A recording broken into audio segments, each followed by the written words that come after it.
গণতন্ত্রের ইমাম নাহিদ ইসলাম ভাই, যিনি ক্ষমতার মস্তক চালে এসে আবার জনতার কাতারে হাজির হয়েছেন। এই জনতা আজকে ভালোবাসা দিয়ে, সম্মান দিয়ে এই আজকে মানিক মিয়া এভিনিউতে উপস্থিত হয়ে আবারও নাহিদ ইসলামের নেতৃত্বকে গ্রহণ করে নিয়েছে। বাংলাদেশে 1971 সালের পর থেকে বাংলাদেশে ঐতিহাসিকভাবে আমরা বারবার প্রতারিত হয়েছি। আমরা ব্রিটিশদের থেকে মুক্তি লাভের পর 1947 সাল থেকে 1971 সাল পর্যন্ত 24টি বছর পাকিস্তানি শাসকদের শোষণে নির্যাতনের শিকার হয়েছি। আমাদের শহীদেরা, আমাদের 71-এর বীর সেনানীরা জীবন দিয়ে লড়াই করেছিল। 30 লক্ষ মা বোন জীবন দিয়েছিল শুধুমাত্র একটি স্বপ্নে, স্বাধীন বাংলাদেশ, স্বাধীনতার প্রশ্নে, গণতন্ত্রের প্রশ্নে তারা জীবন দিয়েছিল। কিন্তু কি দেখা গিয়েছিল? 72 থেকে 75 সালে এসে দেশের মানুষের উপর একটি দুঃশাসন চাপিয়ে দিয়েছিল শেখ মুজিব। রক্ষী বাহিনী গঠন করে এদেশের হাজারো মানুষকে হত্যা করেছে। তৎকালীন বিরোধী দলীয় নেতা সিরাজ শিকদারকে হত্যা করে সংসদে দাঁড়িয়ে বলেছিল, কোথায় আজ সিরাজ শিকদার? সেই ধাম্বিক শেখ মুজিবের পরিণতি আমরা দেখেছি। আমরা তার পরবর্তী সময়ে 77 থেকে আমরা তার পরবর্তী সময়ে 6টি বছর মেজর জিয়ার শাসনামল দেখেছি, যেটা বাংলাদেশের মানুষকে একটি পথের দিশা দিয়েছিল। কিন্তু তার পরবর্তী থেকে আবারও বাংলাদেশ পথ হারিয়েছে। স্বৈর শাসন, একদলীয় শাসন এবং প্রতিটি ইলেকশনের আগেই রক্তক্ষয়ী সংঘর্ষ এদেশের মানুষকে আবার জিম্মি করে তুলেছিল।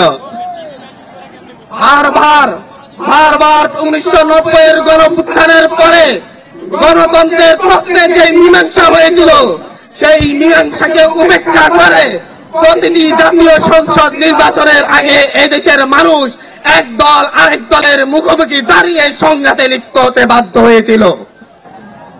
2007-8 সালের সেনা শাসনের পরে শেখ হাসিনা ভারতের সাথে এবং তৎকালীন মঈনুদ্দিন আহমেদের সাথে চুক্তি করে একটি পাতানো নির্বাচনের মধ্য দিয়ে বাংলাদেশের ফ্যাসিবাদী শাসন ব্যবস্থার ভিত্তিপ্রস্তর নির্মাণ করে।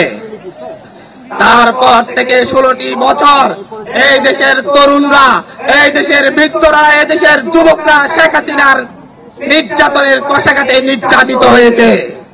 আমরা দেখেছি শেখ হাসিনার হিংসাত্মক মনোভাবের কারণে বেগম জিয়াকে কিভাবে দিনের পর দিন কারাগারে থাকতে হয়েছে।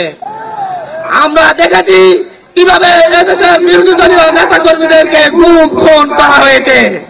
আমরা দেখেছি শুধুমাত্র বিরোধী মত পোষণের কারণে এদেশের মানুষের উপর কেমন নির্যাতন চলে আসছে।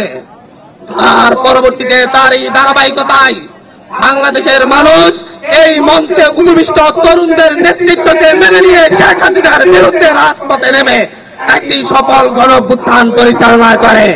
তার মধ্য দিয়ে শেখ হাসিনা সহ তার দুঃশাসনের সঙ্গীরা এদেশ থেকে পালিয়ে তাদের দাদাবাড়িতে আশ্রয় নিতে বাধ্য হয়।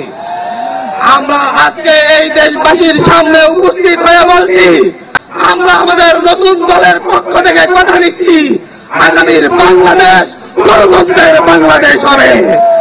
আগামীর বাংলাদেশে তরুণরা নেতৃত্ব দিয়ে চাঁদাবাজ দখলদার মুক্ত বাংলাদেশ কায়েম করবে।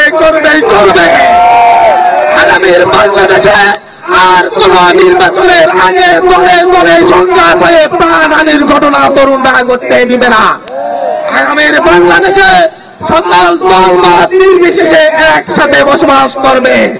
আজকে যেমন আমাদের এখানে সারা দিয়ে বাংলাদেশের সকল রাজনৈতিক দল এখানে উপস্থিত হয়েছে, আগামীর বাংলাদেশ নির্মাণে আমাদের এই তরুণ প্রজন্মের নেতৃত্বে সকল রাজনৈতিক দলকে সাথে নিয়ে আগামীর বাংলাদেশ পুনর্গঠন করা হবে।